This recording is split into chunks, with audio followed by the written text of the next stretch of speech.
Nos vamos sentando, mos anem seient. Hola, bona tarda, buenas tardes, benvinguts a aquesta reunió que l'Associació Luxàgora celebra en aquest magnífic saló de l'Ateneu Científic Literari i Artístic de Mo, entitat a la que agraïm que ens aculli una vegada més. Pels qui no en conegueu encara, soc en Jordi Rivera, president de Luxàgora. Un Ateneo es un templo en el que se cultiva la verdad y el conocimiento desde diferentes aspectos, el científico, el literario, el artístico. Por ello, el título de la conferencia coloquio que hoy nos atañe encaja perfectamente. Bajo el título de En busca de la verdad, el investigador en símbolos y tradiciones iniciáticas Filias del Monte Sexto nos va a introducir en un viaje de lo más interesante. De igual manera que su homólogo Phileas Fogg nos llevó bajo el mandato de la pluma de Jules Verne alrededor del mundo, Filias del Monte Sexto nos introducirá en el concepto de la búsqueda de la verdad. Lo hará repasando lo que supone la tradición iniciática y todo el proceso que conlleva de pasar de profano a miembro para ir descubriendo una realidad que nos era oculta. De Filias del Monte Sexto les diré que nació en Montevideo. Es más joven que yo y eso se lo dije ayer. Me causa envidia. Como buen uruguayo, es de verbo fácil y muy constante en aquello que le interesa y apasiona. En 2002 fundó la Biblioteca Upasica para aunar este conocimiento oculto y conocer mejor antiguas tradiciones de búsqueda del saber. En la actualidad dirige la Orden Rosa Cruz Iniciática y si teclean su nombre en Google verán que aparecen numerosos artículos suyos sobre estos temas. También es autor de diferentes libros. El último apareció hace apenas 15 días bajo el título Iniciación, el camino del regreso, que se puede encontrar en Amazon. Como siempre, tras la exposición se abrirá un colegio en el que les animo encarecidamente que participen. Les dejo con Filias de Monte Sexto. Gracias. Buenas noches. ¿Se escucha bien? Bueno, antes que nada, gracias por estar aquí en este tema que yo considero que es muy interesante, pero puede sonar anacrónico. En tiempos de la posverdad, hablar de la verdad es un poco raro. Vamos a comenzar la posición diciendo una gran verdad, y la gran verdad es que una hora para hablar de todos estos temas va a ser imposible. Así que voy a intentar, por lo menos, hacer un repaso general por diversos temas, conceptos, símbolos, para tratar de, por lo menos, embarcar el concepto de verdad y también la palabrita que la antecede, que es la búsqueda. Entonces, vamos a comenzar con una frase de un libro que aparece a principios del siglo XX, que se llama Equivalión, un libro del Nuevo Pensamiento, que trata de recuperar la tradición hermética y dice esto: toda verdad es una semi-verdad.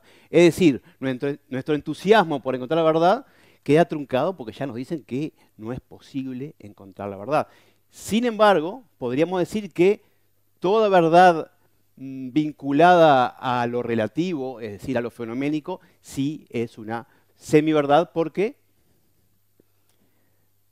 hay un proceso que es, en primer lugar, descubrir esa verdad, en segundo lugar, interiorizarla y por otro, comunicarla. Entonces, supongamos que realmente podemos descubrir una verdad con mayúsculas, que verdaderamente podemos interiorizarla, pero poder transmitirla siempre ha sido el gran problema. ¿Cómo puedo transmitir la verdad si yo tengo límites sensoriales, los 5 sentidos, y los otros que lo van a recibir también tienen límites para poder comprender esa verdad?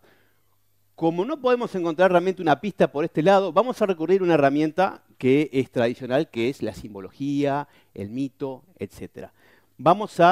Ahí está, vamos a hablar apenas un repaso general de la diosa Veritas. La diosa Veritas es una diosa de la antigüedad que, como ven, tiene en su mano un espejo. Y ahí podemos encontrar la primera pista de dónde, según la mitología y la simbología, dónde puede encontrarse la verdad. Tiene un espejo, es decir, que miramos la verdad y nos reflejamos a nosotros mismos. Tiene una palma, que significa la victoria sobre la mentira. También tenemos, en algunas representaciones aparece, a ver cómo funciona esto, por aquí, aparece en el fondo de un pozo, ¿no? Con una luz, y hay diferentes intentos por poder excavar y sacar esa verdad para que aflore la verdad escondida, que no solamente porta una luz, no solamente porta un espejo, sino que en la mayoría de las representaciones aparece desnuda. La verdad está desnuda, como vemos, en el fondo del pozo, y siempre hay personajes también simbólicos que quieren taparla. Por ejemplo, la falsedad le quiere poner una máscara, la estupidez mundana quiere taparla, y la opinión también quiere intervenir y tapar esa verdad que quema los ojos. Entonces, esta imagen, que es renacentista, perfectamente puede aplicarse a nuestros tiempos de posverdad. Estos tiempos también está la falsedad, la estupidez, hay muchas estupideces por ahí, lo pueden ver simplemente recorriendo las redes, y por otro lado las opiniones como semi-verdades. Y entonces tenemos ese espejo que refleja la verdad, que nos dice, la verdad no va a ser encontrada nunca afuera, se encuentra adentro. ¿Y por qué? Vamos a una frase tradicional, también de la tradición, que es conócete a ti mismo. Una frase que aparecía en el frontispicio del oráculo de Apolo de Delfos en Grecia. Y no solamente decía conócete a ti mismo, nocete ipsum, sino que también decía conócete a ti mismo y conocerás al universo y a los dioses. Entonces, el conocimiento de la verdad, todo lo que estamos buscando, la tradición está apuntando a algo que no es accesible de lo sensorial, sino a través de la introspección. La verdad está adentro. Platón, el divino Platón, también decía algo similar. Decía, todo conocimiento es recuerdo. Es decir, que el conocimiento tampoco lo voy a encontrar, sino que tengo que recordar. Y vamos a ver cómo se repite ese prefijo re. Recordar. Re quiere decir volver a, y cordis está hablando del corazón. Entonces, según Platón, el concepto de anamnesis, que significa justamente lo contrario a amnesia, de poder recordar, se encuentra volviendo a o recordando algo perdido. Volver al corazón, volver al interior. El corazón como eje, como centro, como cúspide. Vamos a seguir analizando eso desde la simbología, que aparece en múltiples aspectos. Estamos hablando, es un poco la idea de hablar a vuelo de pájaro de Occidente. Hay otras cosas de Oriente que también están apuntando a lo mismo, que por lo menos las vamos a citar para que vean que hay un conocimiento que se repite tanto en Oriente como Occidente. En la alegoría de la caverna tenemos lo mismo. ¿Dónde buscan la verdad los prisioneros? En las sombras, que son engañados por los amos de la caverna. Pero hay un prisionero que logra liberarse, salir de la caverna y encuentra algo en el exterior y descubre, esa es la realidad. Todo esto son solamente sombras. En definitiva, es el mundo de lo fenoménico. O sea, hay varias formas de poder interpretar esta caverna platónica, pero una de ellas es, bueno, el conocimiento fenoménico son simplemente sombras, proyecciones a las cuales accedo, pero es una porción minúscula de la realidad.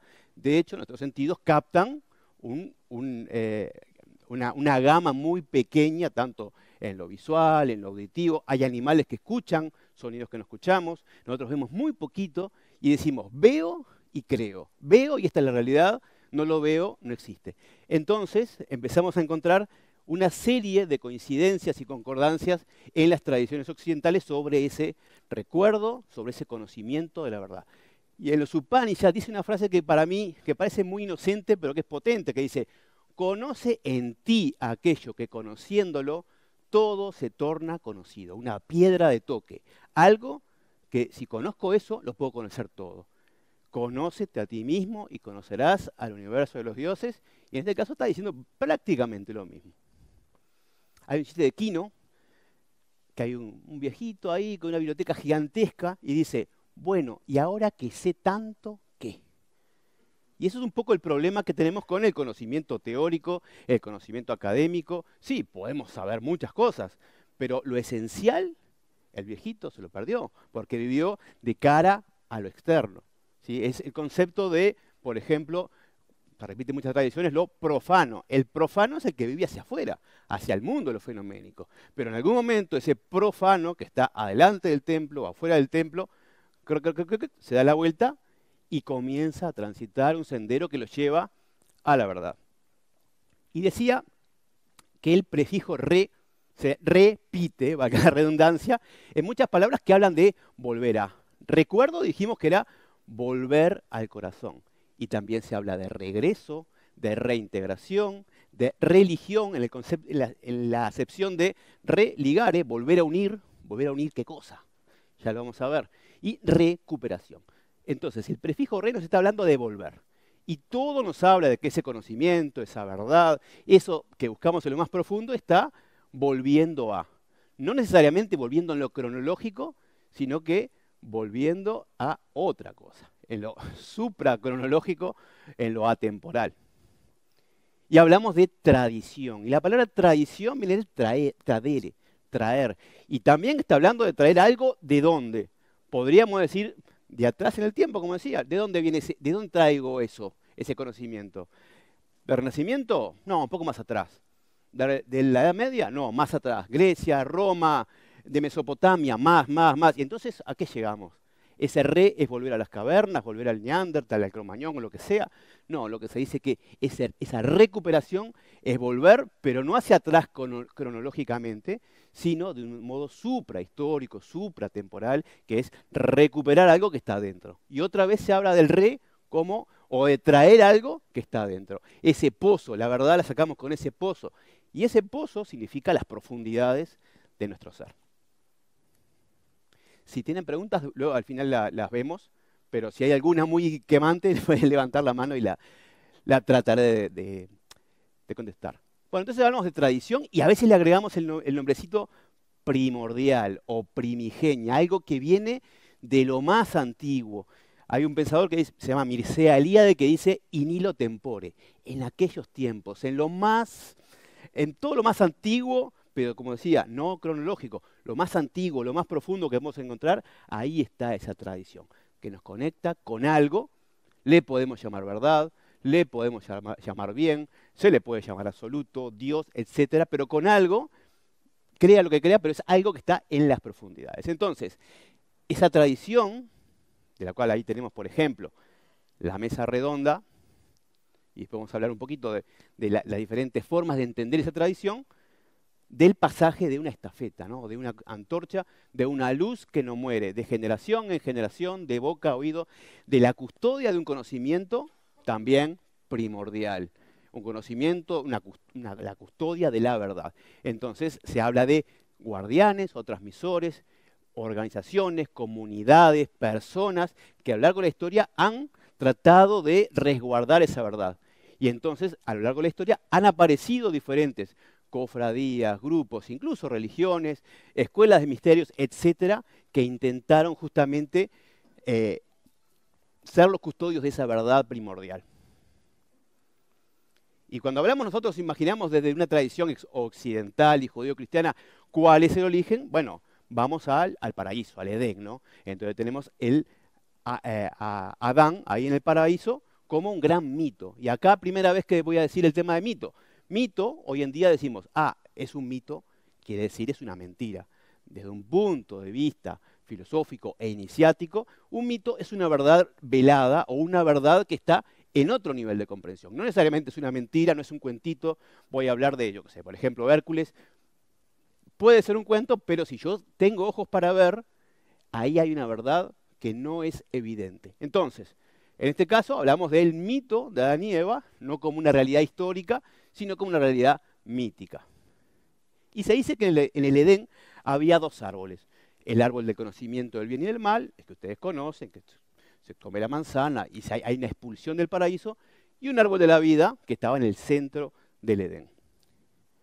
Según las tradiciones cristianas esotéricas, se habla de que hay una expulsión del paraíso y hay una vuelta al paraíso. Una historia que en la Biblia parece como un cuento, que empieza con el Génesis y termina con el Apocalipsis.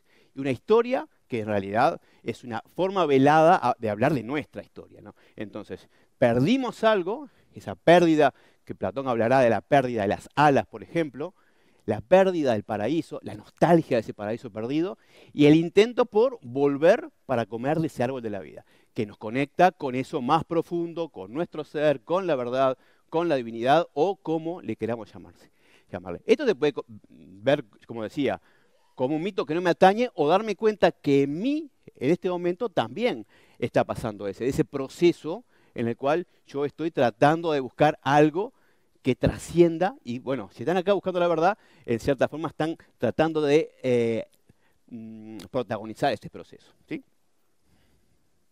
Y tanto es así que en algunas representaciones, sobre todo medievales y renacentistas, Cristo aparece crucificado en un árbol. Entonces decimos, hay que volver al Edén para comer ese fruto, el árbol de la vida, y ese fruto me va a volver a conectar, a religar con el todo.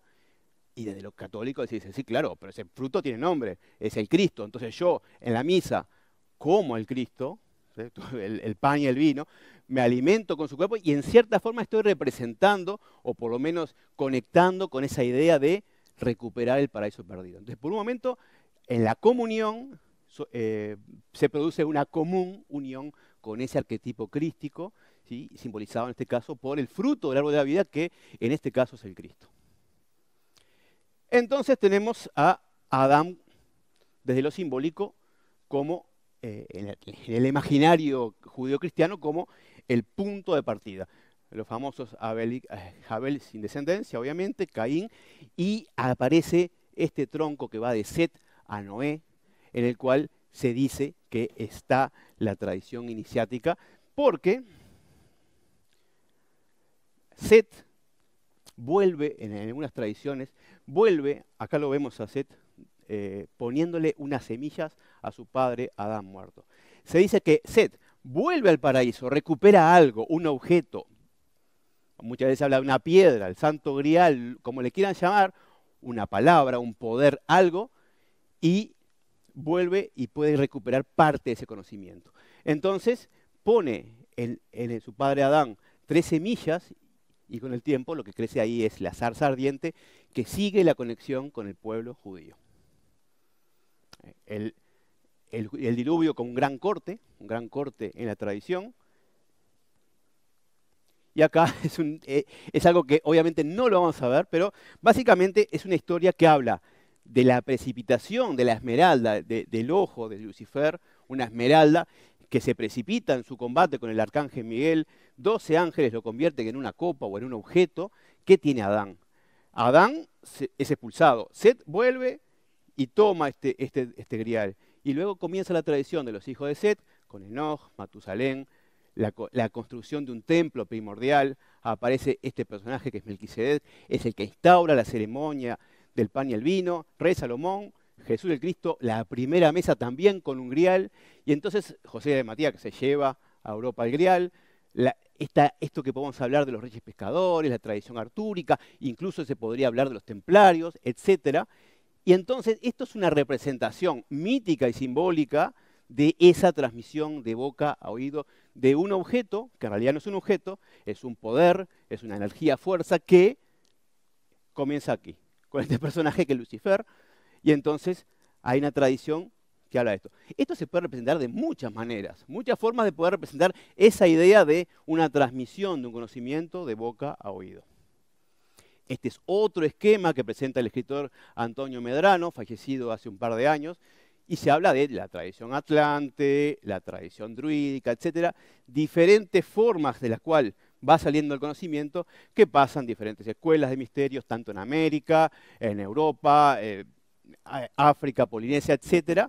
Y entonces siempre hay una tradición que desaparece, pero en ese momento aparece otra tradición depositaria de ese conocimiento, que es la que recupera y lo sigue traspasando, etcétera, etcétera. Entonces, el conocimiento nunca se pierde, sino que la forma exterior se transforma para poder contener ese conocimiento, esa verdad suprema. ¿Por acá vamos bien? ¿O voy muy rápido?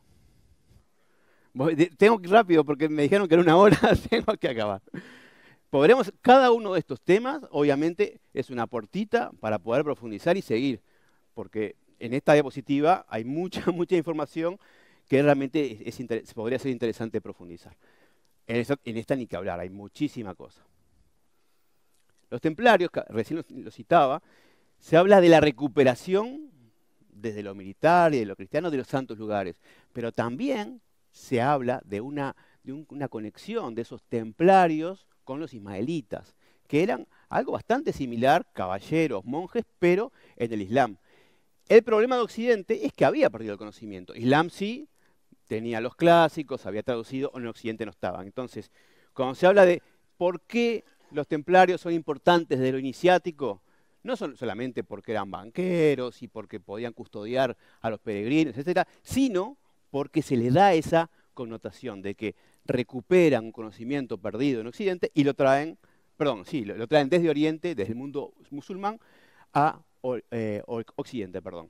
Entonces, y otra vez aparecen las palabritas, recuperación, restauración, a veces reconstrucción de algo, de un templo, de una cadena, de algo que se rompió y que se quiere reconstruir. En la tradición clásica también existe esa idea del paraíso perdido, pero en la forma de la edad de oro. Hesíodo nos habla, y otros autores, de una edad primordial en la cual había total felicidad, era todo paz y armonía, y eso en un momento también se rompe. Entonces, a lo largo de la historia de lo mítico hay cortes, se puede hablar de la Atlántida, se puede hablar del diluvio, se puede hablar de diferentes catástrofes que rompen esa conexión. Y hay un esquema tradicional de 4 edades que aparece como una edad de oro, a ver aquí, una edad de plata, edad de bronce y edad de hierro. La edad de oro, ese mundo primordial, en la tradición teosófica, se habla de raza hiperbórea y raza polar, como 2 razas, por llamarla de alguna forma, luego raza lemúrica, atlante, y luego vienen las últimas razas hasta que se llega a un momento que hay un tiempo que se repite, porque estamos hablando que desde lo tradicional el tiempo no es lineal, sino cíclico. Entonces hay una repetición. Casi todas las tradiciones concluyen de que nosotros estamos por acá. Estamos en la edad de hierro, entonces siempre se dice, va a llegar la edad de oro, va a llegar ahora con la edad de acuario. Entonces, porque estamos acá y estamos esperando que eso cambie. Esto perfectamente puede ser una creencia. Entonces, si estamos hablando de verdad, no se lo crean. Traten de ustedes también razonar o pensar si esto realmente puede tener cabida, si lo que estamos viviendo. Y también en los Upanishads, que lo citaba hace un ratito, hay cosas muy interesantes justamente sobre la descripción de cada uno de los tiempos, y yo creo que se corresponde bastante la que dice, bueno, acá voy a pasar a la siguiente diapositiva, que habla del Kali Yuga, en el cual aparece un demonio que es Kali, no la diosa Kali, un demonio llamado Kali, y al final de los tiempos aparece el Kalki Avatara. En el cristianismo aparece Jesús el Cristo, al final de los tiempos. Bueno, para la India aparece ese Kalki Avatara, el último avatara del dios Vishnu que combate y vence al demonio Kali, y otra vez empieza el Satya Yuga, que es la edad de oro. No, en Hesíodo hay, bueno, en algunos autores clásicos hay 5 edades, pero en la India son 4 edades. Sí, sí, sí. Incluso las fechas, que ahí las comas complican un poco, acá debería decir 432.000, también son simbólicas. Si empezamos a hacer lo que se llama la reducción teosófica, que es sumar los números para ver qué da, es 4 más 3 más 2 da 9, ¿sí? Acá si sumamos también da 9, acá también da 9, y el número 9 siempre es un número que nos habla de ciclos. Es el número que antecede al número 10, que es la rueda, ¿no? La vuelta al centro. 1 más 0, 1, la vuelta a la unidad. Y el 9 es justamente el número que está hablando de los ciclos. Entonces, todas estas cifras no está hablando exactamente de estos años, sino que se dice hay una relación de 4, 3, 2, 1 en esos tiempos. Y en este momento, acá es donde reina esa verdad que estamos buscando, ¿sí? Como decía, cuando se rompe el vínculo, en la famosa caída, se da ese corte. Entonces, cuando se habla de religión y de volver a ligar, es volver a ligar a ese personaje, al Adán primordial, con lo que perdió, ese vínculo con lo divino, la nostalgia del paraíso perdido. Y entonces, acá hay una frase de Walter Leslie Wilmshurst que es un masón que habla del paraíso perdido, es el verdadero tema central de la masonería y también lo es de todos los antiguos sistemas mistéricos. La doctrina masónica se centra y enfatiza el hecho del sentido de esta pérdida. Y esta idea del paraíso perdido, si empezamos a rascar, aparece en todos lados, porque siempre está esa idea de volver a ese lugar primordial y recuperar algo. Como decía antes, acá aparece Adán, y en el caso de los platónicos o los neoplatónicos hablan de recuperar las alas, que significa desarrollar algo que el alma en su origen tenía. El alma era alada, perdió las alas, fue expulsada del paraíso, el lenguaje cristiano. Lo que tiene que hacer es recuperar las alas. ¿Cómo se recupera las alas? Bueno, todas las corrientes iniciáticas, espirituales, tratan de dar elementos para que el alma se purifique y vuelva a volar, que pueda realmente ser un punto de conexión entre lo alto y lo bajo, entre la tierra y el cielo. Mientras leen esta frase, voy a tomar un poquito de agua.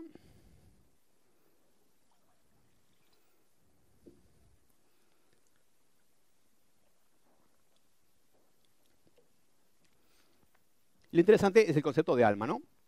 El concepto de alma existe lo terrenal, lo material, lo más vinculado a lo concreto, existe lo espiritual, lo alto, lo más vinculado a lo divino, a la trascendencia, como le queramos llamar, y hay un elemento que conecta lo alto con lo bajo, que es el alma, ¿sí? Por ejemplo, los neoplatónicos hablarán de que somos seres anfibios, pero no anfibios en el sentido de que somos como ranas o algo así, sino que anfi quiere decir ambos y bios vida. Vivimos una doble vida. Tenemos un cuerpo físico, estamos encarnados, pero tenemos también una identidad trascendente. Entonces, por eso tenemos esa doble identidad. Estamos acá, pero no somos de acá. O sea, estamos viviendo una experiencia material, pero somos de otro lado. Entonces, ¿de qué se está hablando? Bueno, justamente de recuperar y de poder entender qué estamos haciendo acá y conectar lo alto con lo bajo, lo de adentro con lo de afuera. Es lo que en alquimia se llama la concordantia oppositorum, la total armonía de los opuestos. Se habla, bueno, no me quiero ir de temas porque como vamos del tiempo creo que bien. Yo me quiero meter en temas que los pueden desviar. Esta imagen a mí me gusta mucho porque tenemos a Jesús el Cristo como boticario dándoles a Adán y Eva una receta. Y seguramente el que creó esto debe estar vinculado, es un farmacéutico, le está dando una receta para curarse del pecado original. A mí me gusta más verlo como que le está dando píldoras para la memoria, ¿no? Están tratando, le dice, bueno, tomen estas píldoras y van a recordar el camino de vuelta al Edén. En definitiva estamos hablando de lo mismo, la idea de que hay un viejo Adán y un nuevo Adán. El viejo Adán es el que aparece en el Génesis, primer capítulo de Génesis, y el Cristo aparece en el Nuevo Testamento y aparece sobre todo en ese Apocalipsis que sería el capítulo de cierre de esa historia. Entonces, acá, primer stop, religar, recuperar, recordar, regresar. El prefijo re, grabado a fuego, en el sentido ese de volver a. Pero la pregunta es, ¿quién debe recordar y de qué manera? Bueno, hablamos del alma, del concepto de alma, cada uno tendrá su idea de alma y puede empezar de diferentes formas. Pero en este contexto de la tradición occidental, la que debe recordar, la que debe volver al corazón, es el alma. ¿De qué manera? Bueno, a través de un método. Hay hay muchos métodos de trabajo y las escuelas iniciáticas, escuelas filosóficas y espirituales están justamente dando herramientas para que esa alma se trabaje, pueda trabajar, purificarse y tener elementos para volver a ese Edén. Aquí tenemos un esquema, un grabado muy bonito de Camille Flammarion, en el cual justamente esa alma, ese ser, está tratando de conectar lo terreno con lo divino. Y esa es un poco la tarea. Ese ser anfibio está de un lado y del otro. A mí me gusta mucho una frase en latín que se llama pedes in terra alcidera visus. Los pies en la tierra, pero la mirada en el cielo. ¿Sí? Entonces, ahí queda clara la doble condición. Estamos en la tierra, tenemos un trabajo, tenemos una familia, tenemos que sobrevivir en este mundo, pero tenemos esa mirada en otro lado. Y vamos a ir un poquito más ahora. Una de las formas que se dice, la forma entendida desde lo simbólico o de lo tradicional es que el alma tiene su propio lenguaje, que no es el lenguaje escrito, que no es el lenguaje hablado, es el lenguaje del símbolo. El alma comprende a través del simbolismo, porque el símbolo puede resumir en una sola imagen una cantidad de conceptos. Fácilmente un símbolo nos puede dar un discurso o nos puede enseñar muchísimo y es como una capa de la cebolla. Cada símbolo tiene niveles de comprensión hasta llegar otra vez al centro, al corazón, donde está la verdad que nos conecta con ese paraíso. Entonces, a través del simbolismo y a través de sistemas de simbolismo en el cual hay un marco simbólico, donde entramos a una iglesia, por ejemplo, en un templo masónico, en un templo Rosacruz, en cualquier lugar de connotación sagrada, una mezquita, un templo budista, etc., hay muchos símbolos que están formando una especie de circuito, ¿no? los símbolos están dialogando entre sí. Y nosotros entramos y podemos simplemente taparnos los ojos y no verlos, o tratar de entender qué nos están diciendo los símbolos. Entonces, todo marco simbólico, cada marco simbólico es diferente, parte de leyendas, mitos y símbolos distintos, pero en la medida que nosotros podamos profundizar en ese sistema, vamos a poder ver con el lenguaje propio del alma, que son los símbolos, ¿sí? Tenemos esto que es justamente símbolo, es esto, la moneda partida, la que antiguamente se hacía como símbolo de reconocimiento, que hoy en día aparecen las medallitas, que de los enamorados, que cada uno tiene una partecita. Bueno, esa misma idea es el símbolo. Y estas palabritas, lo simbólico como que da cohesión, y lo diabólico que lo que separa. Diabólico no en el sentido del señor con cuernitos y colita y de color rojo, sino en el sentido de lo que separa. Entonces, lo simbólico conecta, ¿y qué conecta? Esos dos mundos, esas dos realidades, la realidad celestial y la realidad terrenal. Y yo estoy en el medio, como alma, tratando de abrir los ojos y entender qué me está diciendo ese símbolo. Y cuando hay más símbolos, bueno, hay más riqueza. Ya no solamente hay un librito, el libro nos conecta con un librito, sino hay una catedral de símbolos. De hecho, el mundo mismo, decía Baudelaire, es un bosque de símbolos. Entonces, perfectamente podríamos ir por la vida sin necesidad de libros, pudiendo conectar con lo esencial a través de los símbolos. 3 conceptos clave en todo esto es símbolo, que decía que es un conector, nos conecta o es un intermediario. El mito es el desarrollo también narrativo del símbolo. Cualquier mito, hoy hablaba de Hércules, por ejemplo, podemos hablar de cualquier otro mito de la tradición clásica o de la tradición universal, y estamos hablando de que hay diferentes símbolos, pero narrados para que sean más fáciles de entender. Entonces, perfectamente yo lo puedo tomar como un cuentito o tratar de entender y penetrar y entender qué me está diciendo esa historia. Y son una serie de símbolos concatenados que constituyen un relato. Y por último, el rito que aparece en todas las tradiciones y que es el símbolo puesto en acción, la posibilidad de vivir el símbolo. Entonces, estos 3 conceptos forman una especie de triángulo virtuoso que aparece en todas las corrientes de corte iniciático, en diferentes escuelas espirituales. Algunas no saben ni lo que hacen, pero lo hacen de forma robótica. Pero lo interesante es que sí hay un sentido, y el sentido es que en todo caso está el símbolo. El símbolo como mito, el símbolo como rito y el símbolo de forma pura.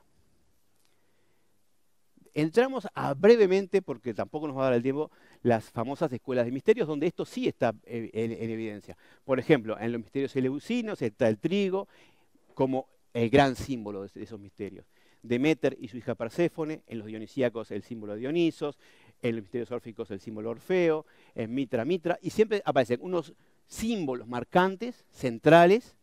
Aparece por otro lado personajes y mitos, y por otro lado los ritos donde yo perfectamente puedo vivir esa experiencia. Entonces, es necesario que existan esos 3 elementos, a veces en forma de una leyenda, a veces en forma de un mito fundacional, pero siempre hay algo desarrollado para poder, aunque no tenga una consistencia histórica. De hecho, si nosotros empezamos a buscar el Antiguo Testamento y Nuevo Testamento, lo más seguro que de historicidad tenga muy poco, pero lo interesante no es la historicidad, nunca va a ser interesante eso, o puede serlo para algunas personas, tratar de elucubrar y decir, sí, es histórico, no. Lo interesante es lo que no está dicho, ese símbolo que está entre líneas. Y los ritos tienen que ser impactantes, tienen que impregnarnos, tienen que movernos, movilizarnos, sentir de que hay algo ahí que nos está moviendo. Tenemos, por ejemplo, los famosos taurobolios, donde se mataba un toro, algo bestial, y sobre nosotros caía toda la sangre del toro, y eso es impactante. No se va a hacer ahora. Hoy en día se trata de sustituir eso con otras cosas, pero básicamente la idea de lo iniciático, de lo ceremonial, de los ritos de pasaje, es que haya algo impactante. Si no impacta, ese símbolo seguramente se nos pase por alto. En la tierra de los mexicas está Camazotus, que era un dios vampiro. Entonces pasaban algunos candidatos por una caverna y aparecían elementos de terror en los cuales tenían que atravesar, que también aparecen en Egipto y en otros lados bueno, encerrados en ataúdes, uso de espadas, dagas, de todo tipo de elementos que realmente asusten al candidato. La importancia del rito es que impacte. Si no impacta, no penetra, y si no penetra, no me mueve a nada. Entonces, por eso se hacen ceremonias de iniciación que nos alteren, ¿sí? Se usan, por ejemplo, privación de los sentidos, impactarnos, asustarnos. La privación de los sentidos está hablando de que perdemos justamente, decía que el símbolo lo podemos captar o no. Entonces, siempre se alude a la percepción. Yo no estoy percibiendo algo hasta que en un momento me sacan la venda y veo. ¿Y qué veo? Bueno, veo la luz, veo la verdad, veo algo que antes no veía. Y esa es justamente una forma de representar eso que es la visión. Bueno, acá es lo mismo, básicamente recupero la percepción. Y creo que en general los diferentes ritos y las diferentes tradiciones hablan de la recuperación de la vista. Como tenemos 5 sentidos y difícilmente en un ritual podamos despertar un sexto sentido así rápidamente, bueno, lo más fácil es tapar los oídos, tapar la vista y volver a escuchar y volver a ver.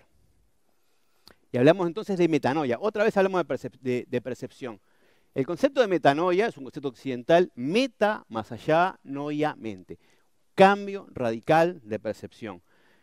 Estamos orientados hacia lo sensorial y creemos que es la única realidad. Sin embargo, tenemos el filtro de los sentidos. Los sentidos son ventanas a lo externo, pero también son filtros porque, como decíamos, no pueden captar toda la realidad.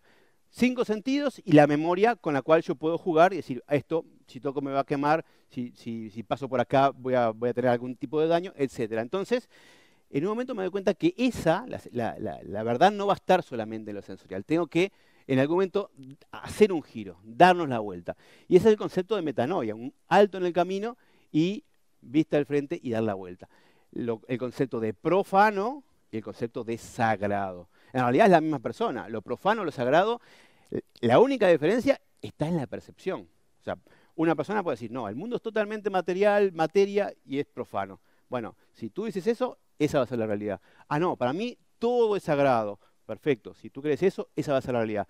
No, para mí hay lugares sagrados y lugares profanos. Entro a la iglesia y estoy en un lugar sagrado. Salgo y es un lugar profano. El domingo voy a misa, me porto bien y salgo por la puerta y ya hago cualquier cosa. Entonces, o tenemos una visión de que todo es sagrado, de que todo es profano, o que el mundo implica ciertas islas de sacralidad en un océano de profanidad. Entonces el caminito comienza con ese hito que le llamamos metanoia, que es un cambio de percepción. Bueno, vamos a ver ahora un poquito con el viaje del Ebre, también cortito, la llamada a la aventura. Hay algo que nos remueve y nuestro mundo habitual se resquebraja. Alguien nos presta un libro, tenemos un accidente, se muere un familiar, nos invitan a una organización, pasa algo que rompe la monotonía y ahí decimos, ah no, pero esto que me está pasando no es, tiene algo que ver con otra cosa y empiezo a ver y me doy cuenta que el mundo que antes daba por sentado, que era el mundo ordinario, el viaje del héroe, bueno, se empieza a resquebrajar. Esa zona de confort y me doy cuenta de que hay otra realidad y empiezo a caminar. Este es el concepto de iniciación en lo profundo, ¿sí? Me doy vuelta. Iniciación quiere decir inicio, pero también quiere decir entrar, empezar. Entonces, el comienzo de todo camino es darse cuenta. Darse cuenta. Hoy en día está muy de moda el tema de mindfulness, de la presencia, de darse cuenta. Bueno, darse cuenta, atención plena. Y estos son los 2 grandes símbolos, en mi opinión, de Occidente que representan este viaje, ¿no? El símbolo del laberinto, en este caso el diseño que está en Chartres, ¿sí? Que muestra un círculo que representa justamente lo exterior, lo profano, y yo comienzo un proceso hasta llegar al centro.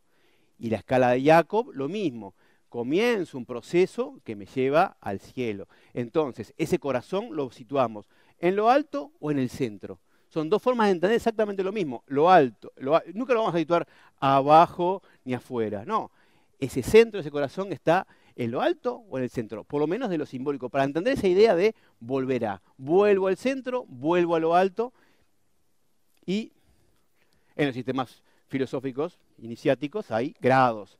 Acá tenemos una representación de los grados masónicos, los grados de Mitra, que comienzan con el cuervo, siempre el cuervo es la muerte, hay una muerte, hay que morir, pero morir simbólicamente, para renacer. Muerte, la semilla tiene que morir para que nazca la planta. Y entonces, la idea de la escala de Jacob que vimos recién se repite a través de las diferentes escuelas, tanto antiguas como modernas, con esa idea de que hay un proceso que no puede darse de un salto. O sea, no puedo saltar y llegar al centro, no. Tengo que pasar un proceso, y un proceso que se representa con niveles, con grados, hablaba de la cebolla, atravesar las diferentes capas para llegar hasta el centro. ¿Vamos bien por acá? Bueno, muy rápido, ya lo sé. ¿De tiempo? Perfecto. ¿20 minutos quedan o 20 minutos voy? Ah, bueno, vamos bien. Entonces decía, la escalera, la gradualidad, llevan a la cumbre, llevan al centro, entendido, y se representan. Entonces no quiere decir que el que esté acá sea mejor que el que está acá. No quiere decir que el que esté acá sea peor que este. Lo que está diciendo es que de una forma de representación yo me puedo hacer una idea y puedo en algún momento darme cuenta que ese camino simbólico que estoy realizando es mi camino, es ese proceso que yo tengo que vivir.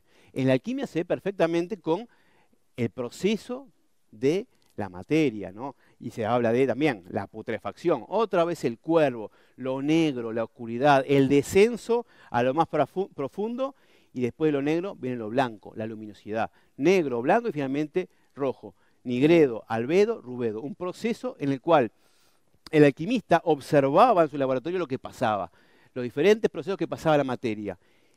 Y como decíamos ayer en una charla que tuvimos, la base del conocimiento hermético y alquimista es la tabla esmeralda. La tabla esmeralda dice, así como es arriba, es abajo. Correspondencia, así como es arriba, es abajo. Hay 7 planetas arriba, está hablando de los 7 planetas de la antigüedad, hay 7 metales abajo. Entonces, correspondo Saturno con el plomo, el oro con el sol. De una forma simbólica entiendo ese arriba-abajo, y hay un corolario, así como es afuera, es adentro. Entonces, esos 7 planetas, 7 metales también están adentro de mí. Y entonces veo que ese proceso que estoy observando de que la materia la tengo que someter a diferentes fuegos, diferentes calores, que pasa por diferentes cosas, que sufre, que cambia de colores, eso mismo pasa dentro de mí cuando me pasan cosas en la vida. ¿Sí? Muere un familiar, algo acá adentro va a pasar. De este horno, de este tenor, van a pasar cositas.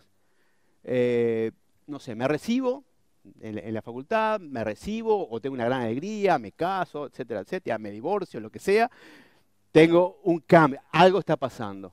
Le pasa algo a mi hijo, cualquier cosa se genera movimiento. Entonces, el alquimista, ¿qué hacía? Observaba lo de afuera y lo representaba con lo de adentro. Eso muchos alquimistas, estaban los que también buscaban la piedra filosofal y el oro para engañar a emperadores, ese es otro tema, pero la alquimia en su sentido más profundo, y eso lo rescata Jung en el siglo XX, es entender de que es un sistema psicológico. Psicológico, psique es lo mismo que alma. Entonces estamos hablando de una forma de entender una disciplina vinculada a lo anímico. ¿Qué es lo que pasa acá? Hay una transformación del alma, hay una recuperación de las alas, hay un pasaje de la negrura más densa, de lo más profundo, a la luminosidad más clara que la da, por ejemplo, el sol, la piedra filosofal, el final de esa búsqueda. Acá tenemos otra representación también en forma de escalera, ¿sí? de la alquimia. No voy a poner a hablar, pero básicamente están otra vez los dioses, que son también los 7 metales, y los 7 elementos. Está Saturno, está Venus, está Marte, etcétera, coronando esa gran obra que es la gran obra alquímica.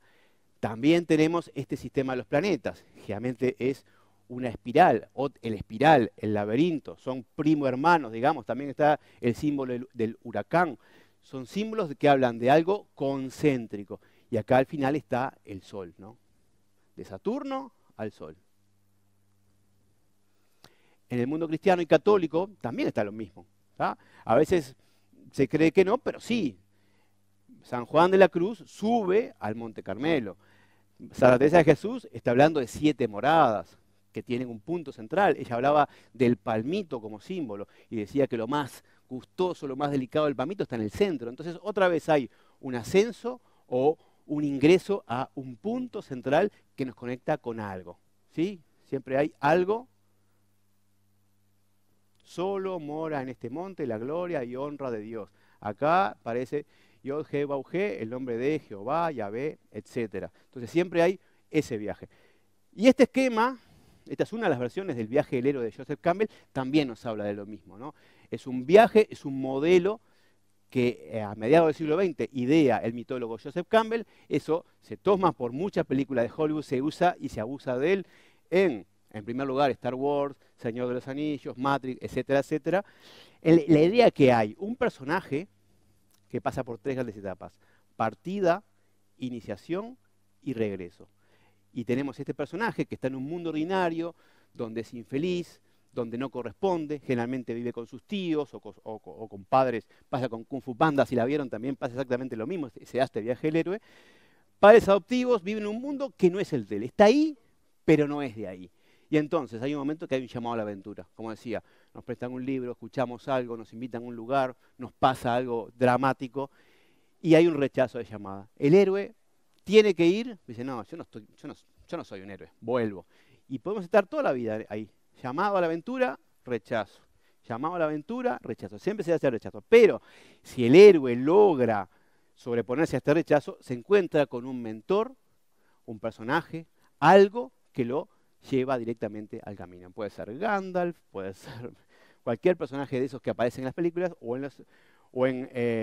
los libros. Bueno, Joseph Campbell dice que ese mito aparece en todas las mitologías del mundo como monomito, el mito único, el mito que vibra en nosotros. Y entonces se está hablando del mismo proceso psicológico, del mismo proceso de búsqueda de esa verdad, de lo más interior, de otro modo.